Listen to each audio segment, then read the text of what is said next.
We're going to try to bring you some clarity on what this means for Texans at this moment. In order to sift through this legal opinion, it is a very long opinion.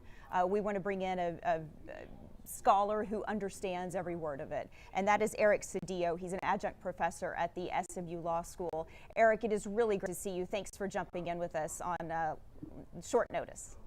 Absolutely. Thanks for having me on. All right, Eric. So take us through the basics. What are the highlights? What does this opinion say?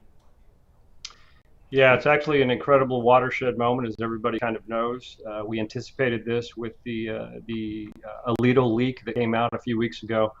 It's one in which they've overturned Roe v. Wade and Casey and the progeny that kind of comes from behind. What it basically does is it finds there's no constitutional right, federal constitutional right to an abortion. And that had been grounded, I think, with the past cases from the Supreme Court in maintaining that there was a right under the Due Process Clause of the 14th Amendment.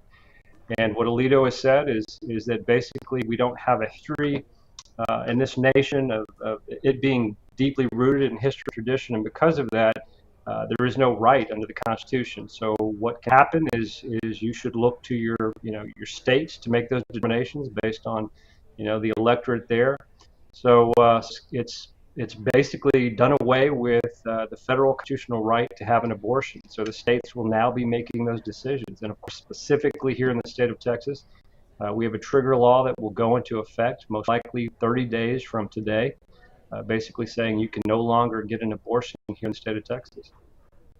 How different is this from the leak that we saw? From everything I'm understanding, and I have not had a chance to read every single page of this, it's very similar to the leaked document that came out in May.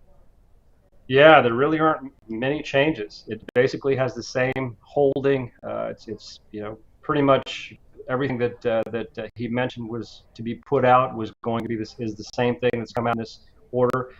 So it's a situation where nothing has really changed. I know many pundits and people were kind of hopeful that the language may change, or they may come back with a different interpretation or reliance in terms of what they were relying on, but it hasn't been the case. And unfortunately, there was actually a concurrence from Justice Thomas that we hadn't, of course, seen before that calls into question a number of other rights that may be attacked in other cases. Certainly the right to contraception or privacy in the bedroom, same-sex marriage.